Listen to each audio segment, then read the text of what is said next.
lidando com os tabus eclesiásticos. Nós vamos ver o capítulo 8 de 1 aos Coríntios. Quando eu falo a palavra tabu, aqui no nosso contexto, no contexto de 1 aos Coríntios, eu estou me referindo àqueles assuntos delicados, assuntos controversos dentro da comunidade cristã. Assuntos que sempre geraram polêmicas dentro da igreja. Nós estamos vivendo um tempo em que a igreja está se deparando com questões delicadas, que são verdadeiros tabus eclesiásticos. Tabus que geram divisão, dúvidas, exclusão e cancelamentos nas mídias sociais. Uns julgam as pessoas por isso, outros ficam ofendidos, e com isso a comunhão do corpo de Cristo é deteriorada. A comunhão fica abalada. A Bíblia, ela é muito clara quanto àquilo que é certo e o que é errado, aquilo que é moral, aquilo que é imoral. Por exemplo, nenhum de nós tem dúvidas sobre questões como amar o próximo. A Bíblia é muito clara sobre isso. Eu devo amar meu próximo. Eu devo perdoar. Vai ser esquisito um pastor pregando de púlpito dizendo, não perdoe seus irmãos, se ele não merece, não perdoa. Eu acho muito complicado. É claro que o crente tem que servir. É claro que o adultério é pecado. Que a cobiça é pecado. Que o homicídio é pecado. Corrupção é pecado. Então esses são assuntos claros. É preto no branco. Não precisa discutir. Mas existem no nosso meio algumas áreas que são cinzentas. E essas áreas cinzentas acabam gerando controvérsias, porque elas não são mencionadas na Bíblia. Hoje, uma das desgraças no nosso país é o jogo.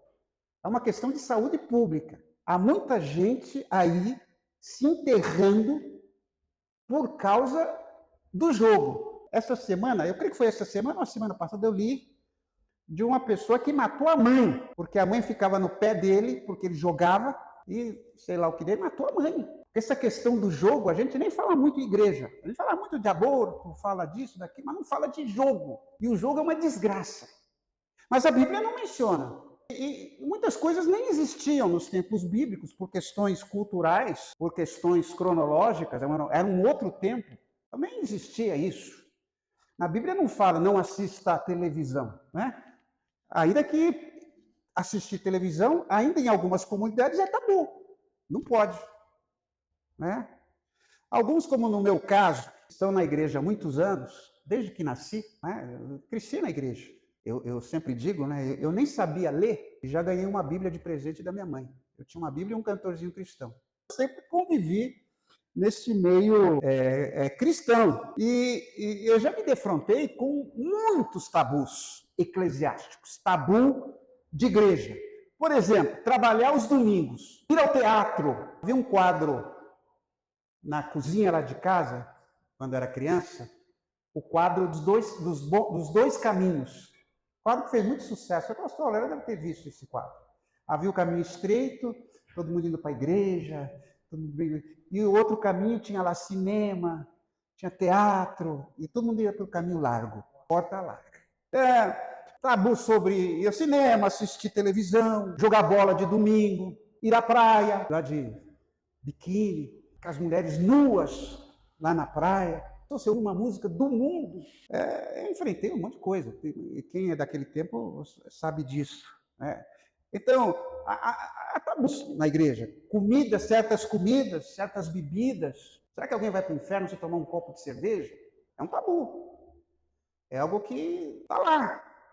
Estilo de culto. Por exemplo, houve um tempo na igreja batista, eu sempre fui de uma igreja batista, em que ter bateria, como aqui, era uma loucura, não tinha bateria. Aliás, não podia nem cantar os famosos corinhos. Lembra dos corinhos? No culto mesmo só se cantava hino e do cantor cristão. É uma outra coisa. Então, comida, bebida, estilo de culto, se pode bater palma, se pode estender a mão, se pode cantar, etc., dançar, vestimenta. Lembra do tempo em que uma mulher não podia ir de calça comprida a uma igreja evangélica? O apóstolo Paulo, no texto que nós lemos, está tratando de um tabu específico. Qual é o tabu? Qual é? Carne sacrificada aos ídolos. Alguém conhece alguma igreja que enfrenta esse problema, que a gente não pode comer carne sacrificada aos ídolos? Eu estava me lembrando, quando eu estava lendo esse texto, uma irmã da igreja que já faleceu, uma irmã muito querida, muito consagrada, muito intensa, assim, quando ela orava, quando ela falava, ela tinha uma intensidade. Aí um dia ela me chegou assim: pastor Silvio, a minha vizinha me deu um bolo de presente. E ela é da Umbanda, pastor. O que eu faço com aquele bolo? Então, esse era o problema de Corinto. Comer carne sacrificada aos ídolos. Era um tabu religioso lá. Os gregos e os romanos, e lembra que nós vimos hoje pela manhã, Corinto ficava na Grécia atual.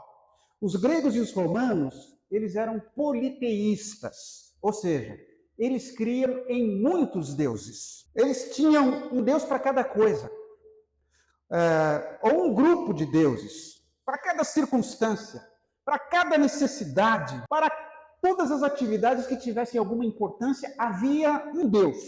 Eles tinham um deus da guerra, uma deusa do amor, lembra da Afrodite que nós citamos aqui, um deus das viagens, para quem ia viajar, uma deusa da justiça, e assim por diante. E também, eles, além de politeístas, eles eram polidemonistas. Ou seja, eles acreditavam que haviam vários espíritos malignos habitando aí os espaços onde eles viviam. Então, um pagão, ele morria de medo desses espíritos malignos. Eles acreditavam que o ar estava cheio deles e de todos os tipos. Então, oferecer sacrifícios de comida, e no caso aqui a carne, era muito importante para eles, porque eles acreditavam que os espíritos malignos, para entrarem nas pessoas, antes eles entravam na carne. A carne era uma carne endemoniada, uma picanha endemoniada. E aí a pessoa, quando comesse aquela carne, ela ia ser possuída e prejudicada pelos demônios. Elas seriam invadidas pelos demônios. Então, a única maneira de remover este espírito das carnes era sacrificando-as a um Deus. Essa era a carne sacrificada a um ídolo, aos deuses do seu tempo. Então, o sacrifício tinha dois propósitos. Eles obtinham o favor de Deus, do Deus deles, da divindade, quer dizer, o Deus devia ficar contente com eles, e a carne era limpa da contaminação demoníaca. Como é que isso acontecia? A pessoa pegava a carne, levava para o sacerdote lá no templo, e uma parte desta carne, não toda, mas uma parte, era queimada no altar. Uma outra parte, uma segunda parte, ficava com o sacerdote. Era o pagamento para o sacerdote pelo serviço que ele prestou. E o restante, uma terceira parte dessa carne, ficava com quem fez a oferta, doou, levou aquela carne. Então, o que ele fazia com aquela carne? Ou ele fazia uma festa ali no templo, convidava seus amigos e tinha lá um banquete com aquela carne toda, ou eles levavam a carne para casa e faziam um banquete lá na sua casa. Então, chegava lá o Agenor ia fazer um churrasco lá na casa dele, aí me chamava para ir lá, que é coisa quase impossível me chamar para comer um churrasco na casa dele, mas aí eu vou chegar e falar, eu vou comer na casa do Agenor, que isso, sei lá onde ele comprou essa carne, e se a carne foi sacrificada aos ídolos? Eu é que não vou. Ou, também o que acontecia, o sacerdote, porque eles não davam conta de comer tanta carne. Então, o que eles faziam com essa carne? Eles vendiam no mercado. E era uma carne de boa qualidade, porque o sacrifício, eles não iam levar em sacrifício uma carne ruim, porque eles tinham medo dos deuses. Então, era uma carne de boa qualidade. Então, além de ser uma carne de boa qualidade, ela era vendida mais barata no mercado, porque ela foi vendida lá pelo templo. E, além de tudo, ainda não tinha demônio nenhum essa carne que era vendida no templo. Agora, imagine um crente, uma pessoa que se converteu, ela era pagã, ela cresceu com essa história na cabeça, ela via isso para todo lado, aí ela se converte. Mas na cabeça dela, a carne era associada a deusas pagãs. Então, para elas, comer aquela carne era um negócio muito difícil, muito complicado, porque ela cresceu naquele ambiente. Então, essa superstição estava impregnada na consciência daqueles novos convertidos. Né? Como, por exemplo, até hoje, tem gente que fica escandalizada quando ouve uma música no ritmo de samba. Porque quando elas eram do mundo, né, elas tocavam samba, aquelas coisas. Então, ela achava que virar crente, você tem que mudar, inclusive, a sua cultura. Você não pode mais gostar de samba e coisas desse tipo. Era quase impossível para um crente que tivesse qualquer contato com o povo de Corinto evitar enfrentar uma questão de comer carne sacrificada aos ídolos. Por quê? Se tinha um casamento, aí seu vizinho te convidava para o casamento, seu parente te convidava para o casamento, e provavelmente aquela carne era sacrificada aos ídolos. Uma festa, uma comemoração, a comida dos ídolos era sempre servida. E daí para frente. E alguns crentes convertidos do paganismo eram sensíveis a essa questão. E eles se recusavam a comprar essa carne, porque isso trazia à sua memória aquele seu tempo de vida no paganismo. Aquilo começou a gerar polêmica. Imagina aqui na igreja, um comia carne, comprava essa carne. Não, é barato, a carne é boa, hein? Outro, não, você come essa carne? Você compra a carne que foi sacrificada aos ídolos? Por outro lado, alguns cristãos não se incomodavam com isso. Para eles sabiam que aquelas divindades pagãs não existiam de verdade. E que os espíritos malignos não contaminavam os alimentos. Aquilo era tudo superstição. Eles eram maduros, conheciam bem a doutrina cristã. Eles eram bem fundamentados na verdade de Deus. As consciências deles estavam limpas a respeito. Essas pessoas que não viam problema nenhum, elas usavam 3 argumentos. O primeiro argumento para exercitar a liberdade dizia: nós somos livres em Cristo. Eles diziam assim: nós temos conhecimento. No versículo 1 nós lemos: quanto à pergunta sobre a comida sacrificada aos ídolos, sabemos que todos temos conhecimentos a respeito. Ou seja, o que ele está falando aqui? A gente sabe que aquilo é besteira. A gente sabe que aquilo é superstição de um paganismo. Nós estamos em outra esfera, gente. Nós nos convertemos, nós somos crentes, nós temos o Espírito Santo, nós temos as Escrituras, toda a nossa tradição. Então, nós temos conhecimento, nós não somos ignorantes. Essa conversa aí é coisa de gente ignorante, que não conhece as Escrituras. Uma segunda razão foi: um ídolo não é nada. Todos nós sabemos que, na verdade, um ídolo nada vale neste mundo e que há somente um Deus. Não é negócio de ídolo, isso é Deus. A gente vê lá na Bíblia, né? Tem olho, mas não enxerga. Tem boca, mas não fala. É um pedaço de barro, um pedaço de madeira. A pessoa pega a madeira, faz uma imagem, com o que sobra da madeira, ele faz uma fogueira para esquentar o feijão. É isso.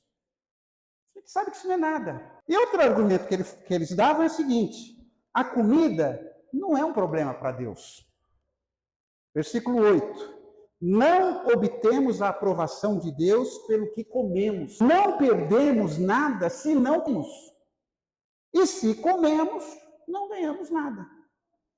Então, para eles, comer uma carne sacrificada aos ídolos era insignificante. Nesse curso que eu fiz sobre as religiões afro-brasileiras, como uma exigência do curso, eu fui a uma assembleia do Candomblé. Era um congresso deles, não sei bem, já faz tanto tempo. E teve um momento lá que eles pegaram um coquinho, um pedacinho de coco, e foram distribuindo para as pessoas para comerem. Eu nem lembro mais bem qual era o sentido daquilo. Tinha um sentido religioso. Me deram um coquinho. Eu sou louco por coquinho, né? E comi. Aquilo não me fez bem nem mal. Nunca significou absolutamente nada para mim. Comi por educação, comi por... É isso. Bom, eu tinha o conhecimento. Talvez uma outra pessoa, pela culpa, pelo sentimento de culpa, pelo medo. Aí, essa semana eu me encontrei com uma pessoa que eu não via há muitos anos, uma senhora. E conversamos ali, ela me disse, pastor, lembra, né, que eu tinha um problema na cabeça. Ela era meio coisada. Tinha uns negócios meio assim. Mas ela falou, mas pastor, eu sei por quê. Foi macumba que fizeram para mim. Não é nada, ela tinha problema psiquiátrico mesmo. Eu sempre fui de uma igreja batista, nunca me envolvi com esses movimentos.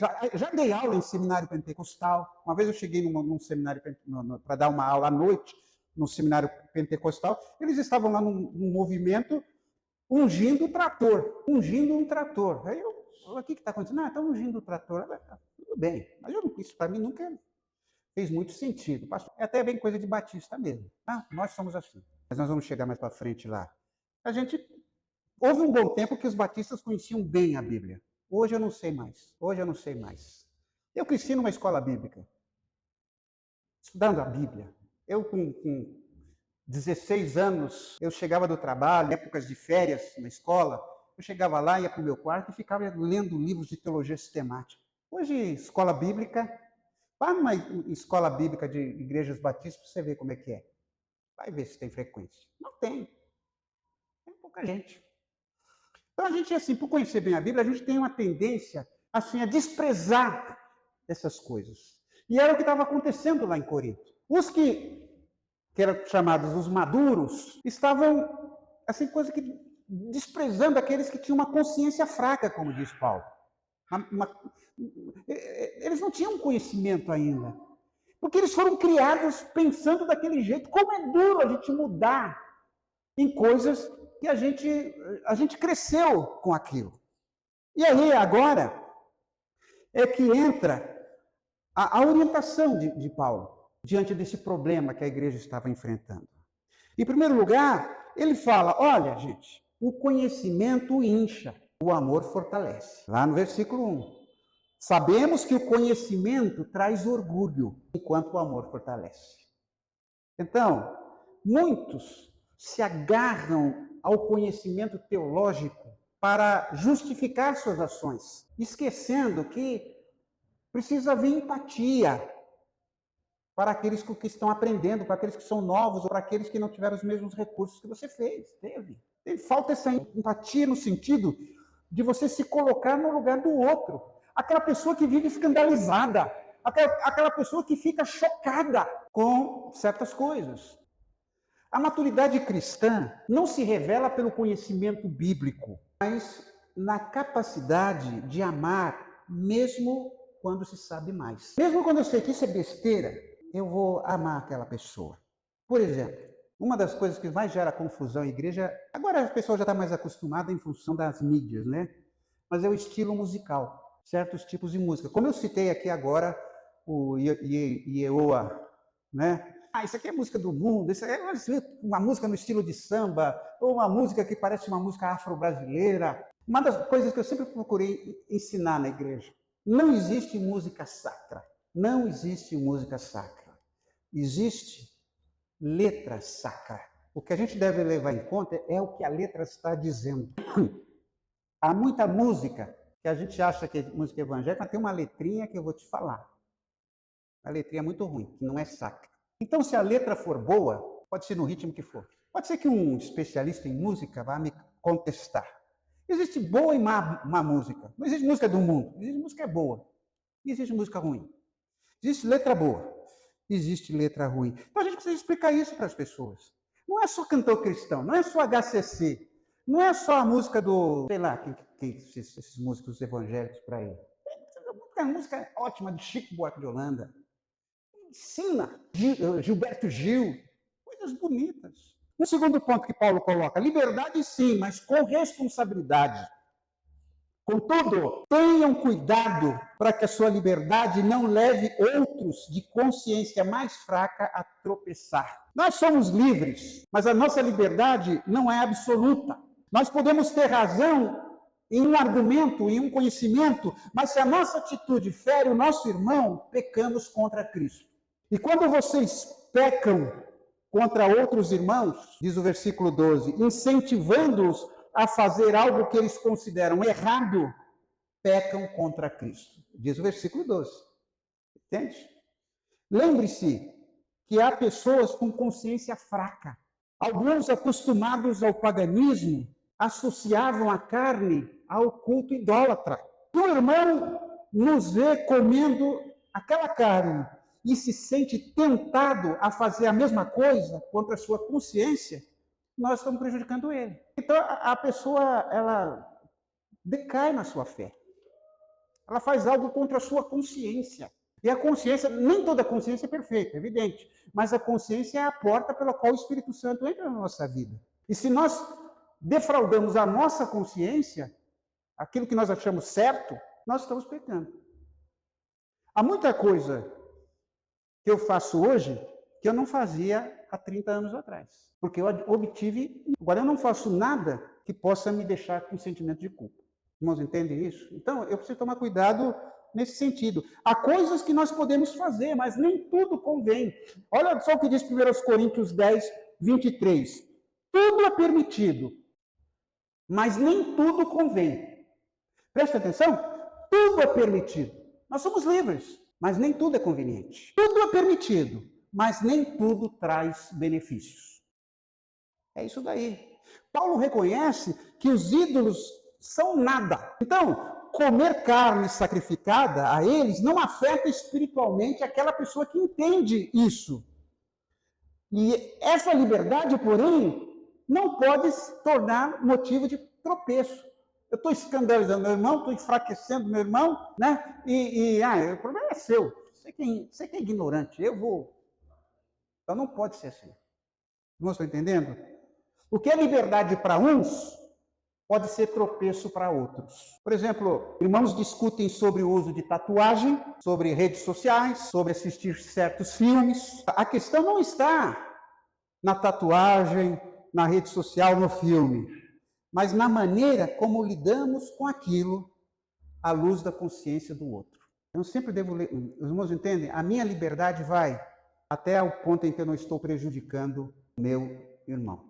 Algumas pessoas são afetadas espiritualmente por causa das nossas condutas. Em terceiro lugar, autossacrifício é prova de maturidade. Pois se alguém vir você que diz que tem um conhecimento superior, comer no templo de um ídolo, acaso não será induzido a contaminar a própria consciência ao ingerir alimentos oferecidos aos ídolos? Então veja, eu não percebo isso, mas eu estou contaminando a consciência do meu irmão. Assim, por causa do seu conhecimento superior, um irmão fraco pelo qual Cristo morreu acaba se perdendo.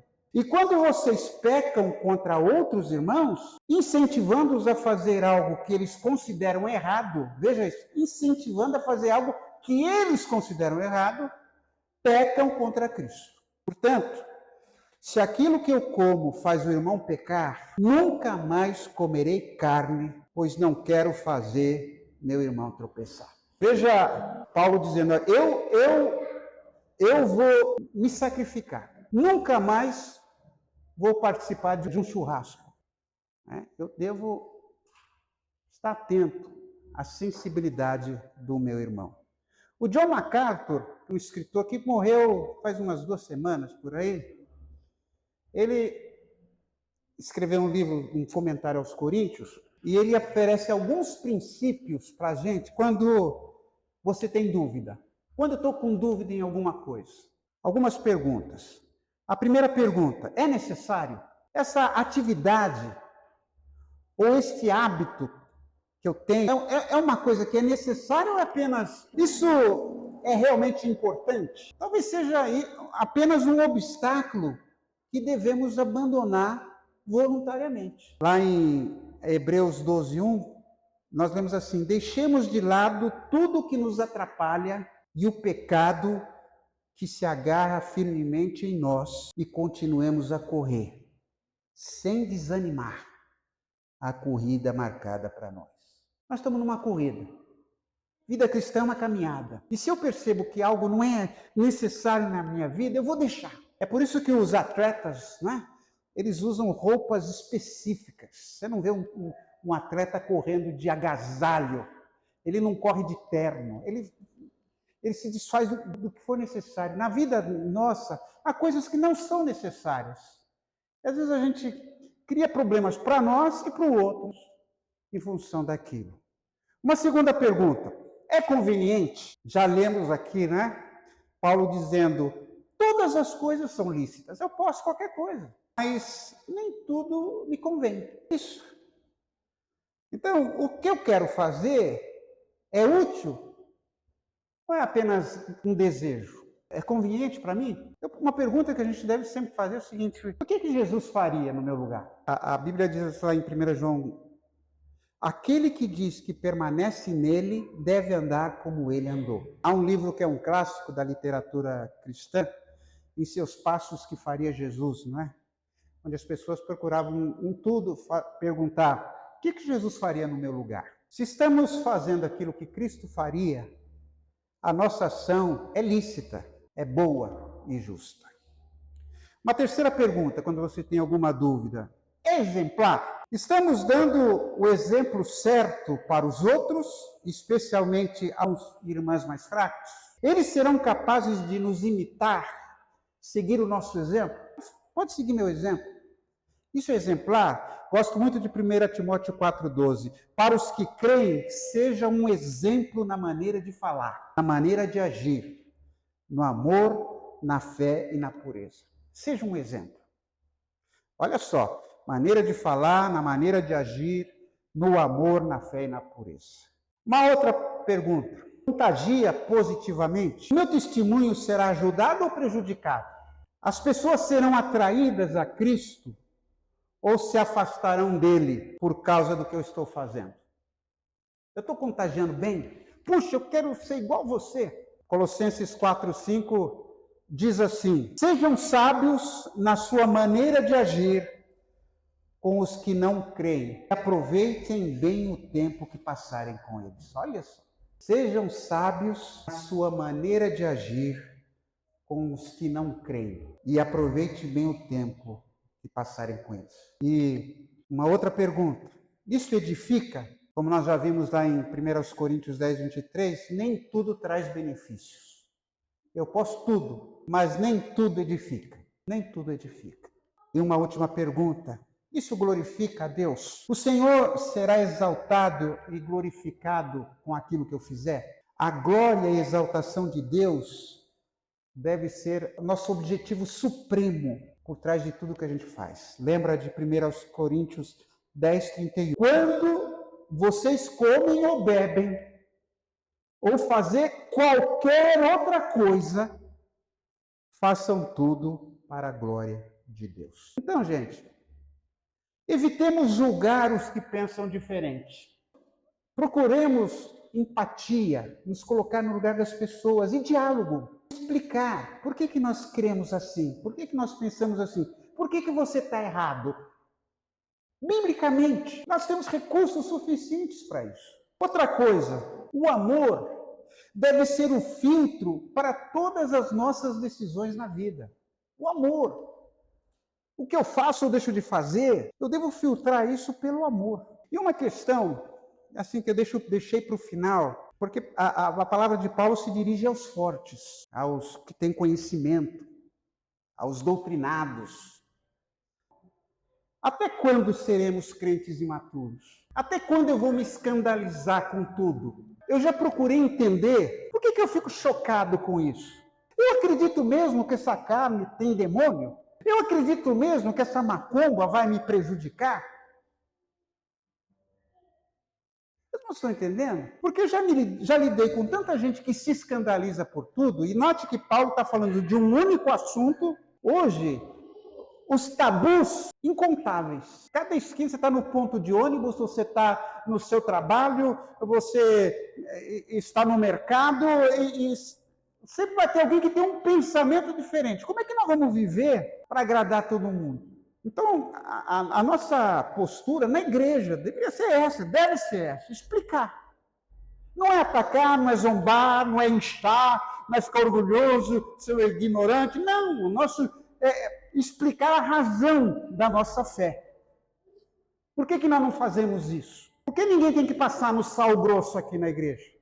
Por que ninguém aqui vende sabonete ungido, vassoura? Sabe que tem uma igreja, um sujeito aí que estava vendendo vassoura. Aí quando você varre a sua casa, você está tirando toda a urucubaca da igreja, da sua casa. Então, isso, a gente tem que explicar da razão. Não é só dizer, não, isso é besteira, você não conhece a Bíblia. Não é isso, isso não ajuda, mas aquele diálogo. Então, até quando nós vamos ter que conviver com pessoas que se escandalizam com tudo? Ou com coisas que são absolutamente sem sentido? Tabus eclesiásticos não devem dividir a igreja. A maturidade espiritual se revela na capacidade de abrir mão da liberdade por amor ao próximo. Que nós possamos ser conhecidos não apenas pelo conhecimento. O pessoal conhece a Bíblia. Não, mas também pelo amor que constrói e que une.